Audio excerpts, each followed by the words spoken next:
हमें एक ऐसे डोर की आवश्यकता होगी जो इस पर्वत की मथनी को चारों ओर से बांधने के बाद भी इतनी लंबी हो कि हम दोनों ओर से इसके सिरे को पकड़कर खींच सकें। उसमें इतनी शक्ति होनी चाहिए कि बार बार लगातार पर्वत पर घिसने के बाद भी दुर्बल ना हो और ना ही टूटे। आप दोनों ने बाहरी और शारीरिक गुण के बारे में तो बता दिया, पर जिसकी सबसे अत्यधिक आवश्यकता है उसका हृदय से पूर्ण रूप से शुद्ध होना, अन्यथा वो प्रभु के इस विराट रूप के सामने जा नहीं सकता। परंतु ऐसा कौन हो सकता है मुनिवर? पूरी सृष्टि में केवल एक ही प्राणी है जो इन सब गुणों से युक्त है, जो इस मथनी की डोर बनने के योग्य है।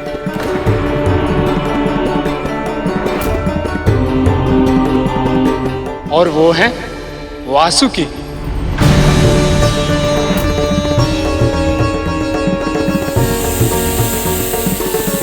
वासुकी, मेरा भाई? नारद ने बिल्कुल सही कहा है शेष। इस कार्य के लिए वासुकी से अच्छी डोरी और कोई हो ही नहीं सकती।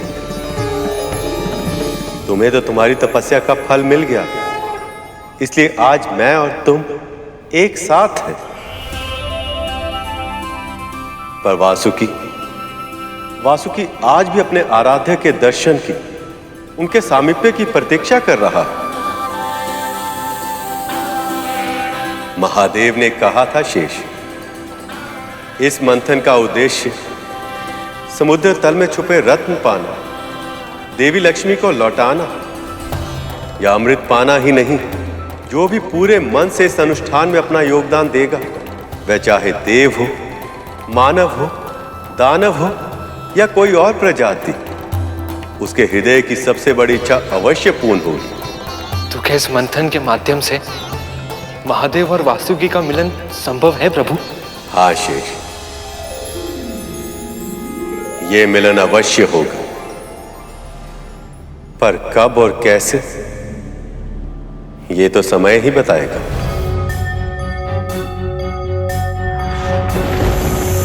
तुम वासुकी कहलाओगे पुत्र। जैसे अनंत को नारायण की सेवा का सौभाग्य मिलेगा, वैसे ही तुम्हें मिलेगी महाकाल शिव की भक्ति।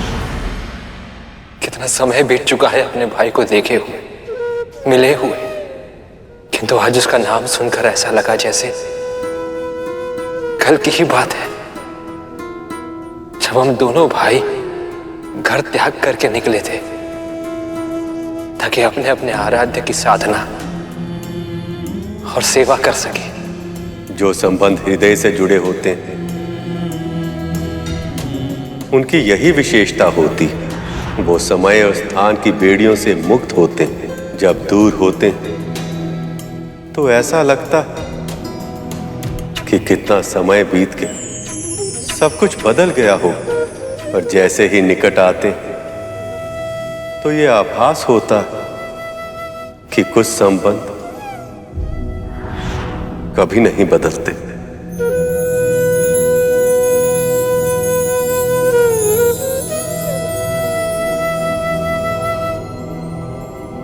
वासुकी ने वर्षों तक महादेव की तपस्या करके इतना तेज और बल अर्जित किया है कि वो इस कार्य को करने के लिए पूरी तरह से उपयुक्त हैं।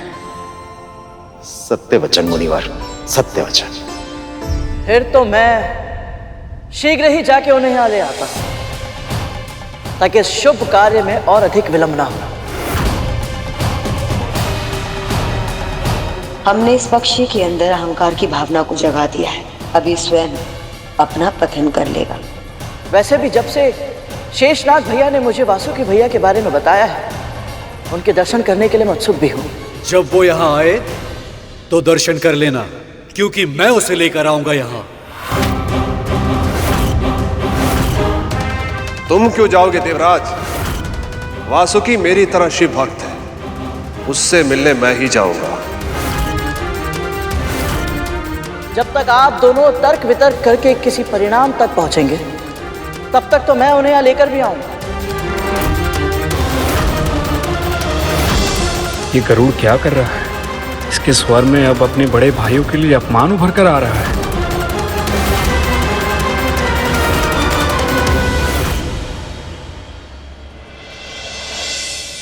प्रभु, गरुड़ ने मदरांचल पर्वत क्या उठा लिया? इसका तो स्वर, भाव भंगिमा, हाव भाव सब कुछ ही बदल गया। किसी समस्या के समाधान को ढूंढने के लिए पहल करना अच्छी बात है, परंतु उसका प्रदर्शन करना अनुचित है।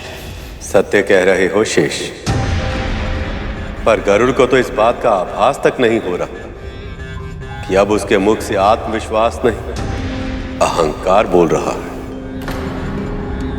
अब तो बस यही आशा है प्रभु कि कोई शीघ्र ही इसे इसकी भूल समझा दे। ये कार्य इतना भी आसान नहीं है गरुड़। जो पूरा का पूरा पर्वत उठा सकता है, उसके लिए एक नाग को उठा कर लाना कौन सा कठिन कार्य है मुनिवर? नहीं राम, कहीं ये वासुकी को गिरा ना दे, जैसे इसने अन्य नागों को गिरा दिया था। ऐसा फिर कभी नहीं होगा दीदी माँ। मुनिवर, मेरा विश्वास कीजिए, मैं ये कार्य कर सकता हूं, वो भी किसी और से कहीं अधिक शीघ्र।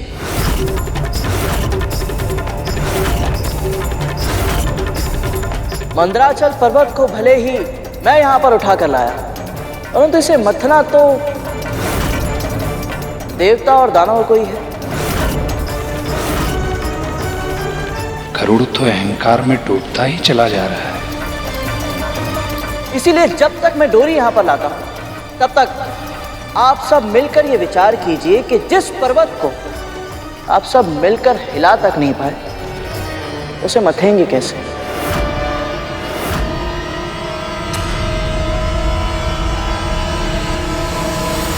प्रभु, ये गरुड़ अपने भाइयों के साथ कैसा व्यवहार कर रहा है? क्या ये अपने मां के दिए हुए संस्कारों को भूल गया है? गरुड़ संस्कार भूल गया, ऐसा कहना अतिशयोक्ति होगी शेष, पर हां, शिष्टाचार अवश्य भूल गया है। ऐसा लग रहा है कि अहंकार ने गरुड़ के मन मस्तिष्क को अपने नियंत्रण में कर लिया। वासुकी को आमंत्रित करने से पहले हमें कद्रू की अनुमति लेनी होगी। विमाता कद्रू की अनुमति? पर वो क्यों मां? जहां तक मेरी जानकारी है, वासुकी बहुत पहले ही अपना घर छोड़कर जा चुका था। तो अपनी मां से बहुत दूर जा चुका है वो। पुत्र यदि अपनी माँ से दूर जा चुका है या अपना घर छोड़ चुका है, इसका अर्थ ये तो नहीं कि वो अब अपनी माँ का पुत्र रहा ही नहीं। समुद्र मंथन के इस महायज्ञ में देवता मेरे आशीर्वाद से और असुर दीति के आशीर्वाद से सम्मिलित हुए हैं। यहाँ तक कि गरुड़ भी अपनी माँ का आशीर्वाद लेकर ही यहाँ आया है, तो हम कद्रू को इस सम्मान से वंचित नहीं कर सकते हैं। आप सही कह रही हैं देवी। माता पिता और गुरु की आज्ञा के बिना किया गया कोई भी कार्य कभी सफल नहीं होता। क्या हुआ गरुड़? अब नहीं जाना तुम्हें अपनी कद्रू मां के पास? कहीं तुम्हें इस बात का भय तो नहीं कि वो अपने दास की बात ही नहीं मानेंगी?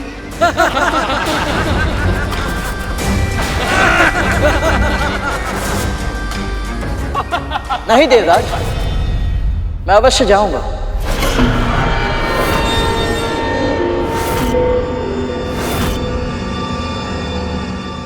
हाँ हाँ, अवश्य जाइए। सत्य तो यह है कि ऐसा कोई कार्य ही नहीं जो अवतार पुरुष गरुड़ न कर पाए। राहु बार बार गरुड़ की प्रशंसा करके उसके अहंकार को बढ़ावा दे रहा है। मुनिवर, गुरुदेव, अदिति माँ, दीति माँ, आज्ञा दीजिए। प्रभु, राहु और दीति माँ ने गरुड़ के अहंकार को चुनौती देकर उसे मेरी माँ के पास तो भेज दिया है, और वो है तो उनका दास ही। इसलिए क्या यह संभव है कि वो वासुकी को आज्ञा देने से मना कर दे? संभव तो है शेष, पर यह देखना भी रोचक होगा कि गरुड़ उनकी ना को हां में कैसे बदलता है। सत्य कहूं शेष, मुझे नहीं लगता कि गरुड़ इस बार अपने लक्ष्य में सफल हो पाएगा।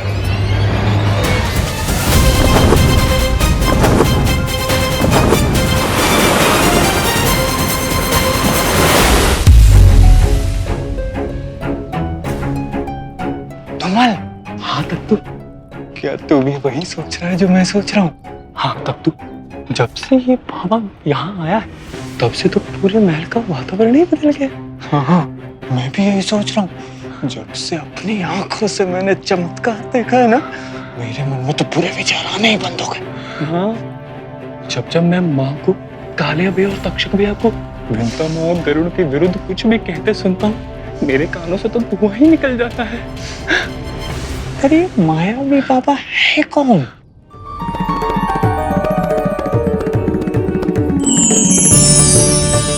दत्तात्रेय भगवान, दत्तात्रेय भगवान।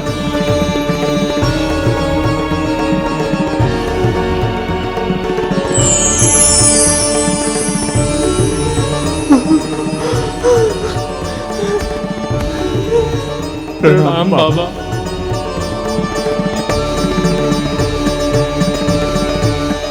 कल्याण।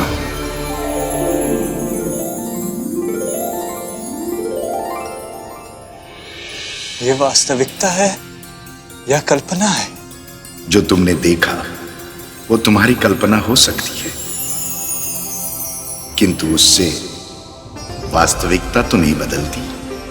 पर बाबा, आपने हम पापियों को दर्शन। चलो, तुम दोनों ने स्वीकार तो किया कि तुम दोनों पापी हो। अपने कर्मों को स्वीकार करना ही प्रायश्चित की ओर पहला पग है। तुम दोनों केवल अपने इस जन्म के कर्म देख रहे हो, किंतु मैं तो तुम दोनों के बीते हुए जन्मों का और आने वाले जन्मों का लेखा जोखा देखकर ही दर्शन दे रहा हूं। पर बाबा, अब इस कुटिया में प्रसन्न हूं, बहुत प्रसन्न। तुम दोनों को मेरे सुख की चिंता करने की कोई आवश्यकता नहीं है, किंतु एक बात का स्मरण रहे, मैं कौन हूं ये सत्य न तो तुम्हारी माता जी को और ना ही विद्या को पता चलना चाहिए। मैं जिस उद्देश्य से यहां आया हूं, जब तक वो उद्देश्य पूरा ना हो जाए तब तक ये सत्य तुम दोनों को छुपा कर रखना होगा। जो आज्ञा बाबा। कल्याण हो।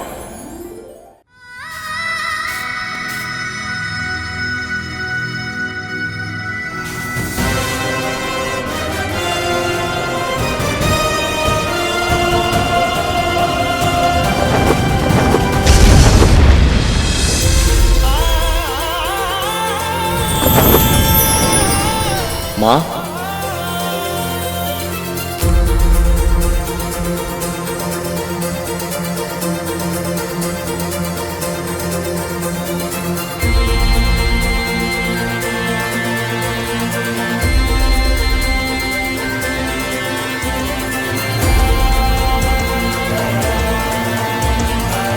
गरुड़,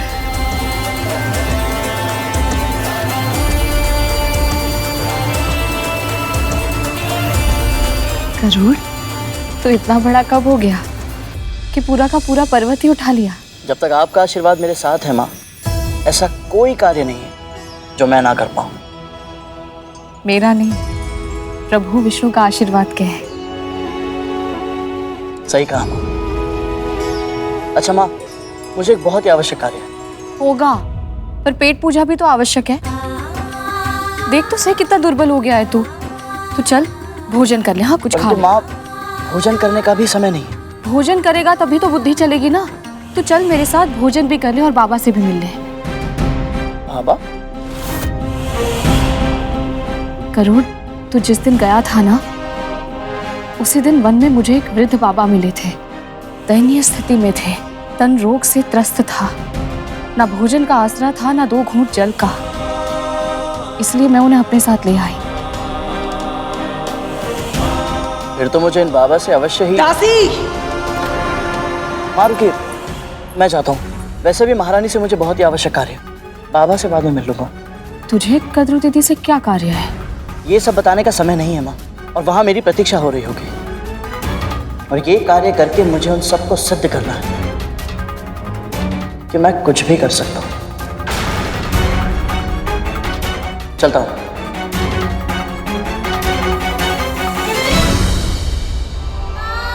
प्रभु के कार्य के लिए उत्सुक भी है और तत्पर भी। किंतु बाबा से एक बार मिल लेता तो उनका आशीर्वाद भी से मिल जाता। ये क्या प्रभु, गरुड़ ने गुरु दत्तात्रेय का आशीर्वाद नहीं लिया? यदि ले लेता तो हो सकता है कि वो एक कठिन कार्य पूरा कर पाता।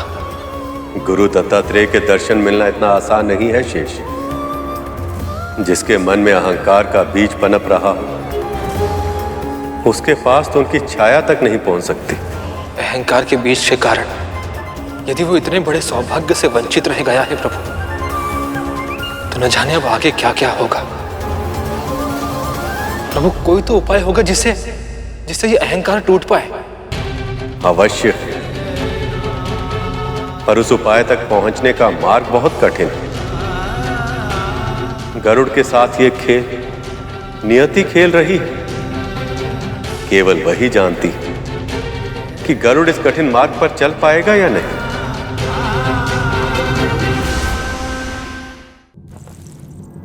महारानी, प्रभु के कुर्मा अवतार के कारण मथनी तो स्थिर हो गई, परंतु मथनी को घुमाने के लिए एक डोर की आवश्यकता है।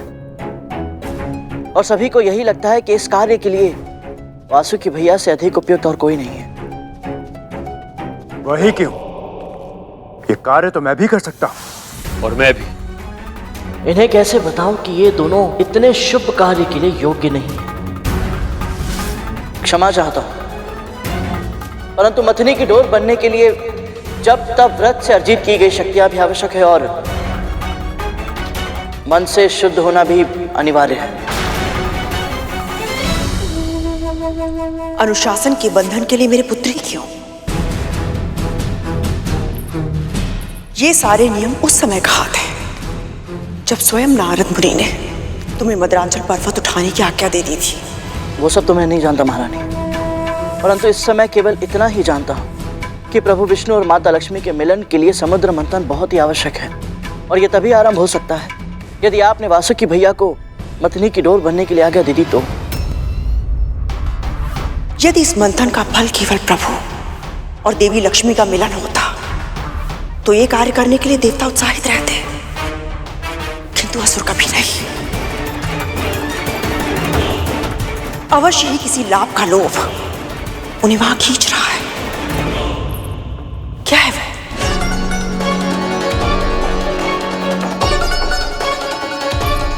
अब तो मां की तरह पुत्र भी सत्य छुपाने लग गया।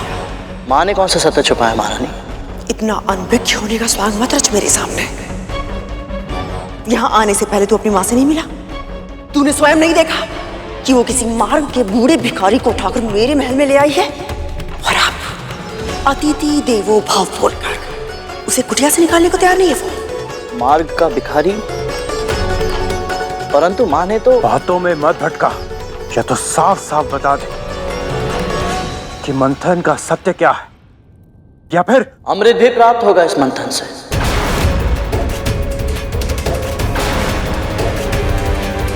समुद्र मंथन में एक ऐसी वस्तु भी उत्पन्न होगी जिसकी शक्ति संजीवनी विद्या से भी अधिक होगी। ऐसी कौन सी वस्तु है ये? अमृत।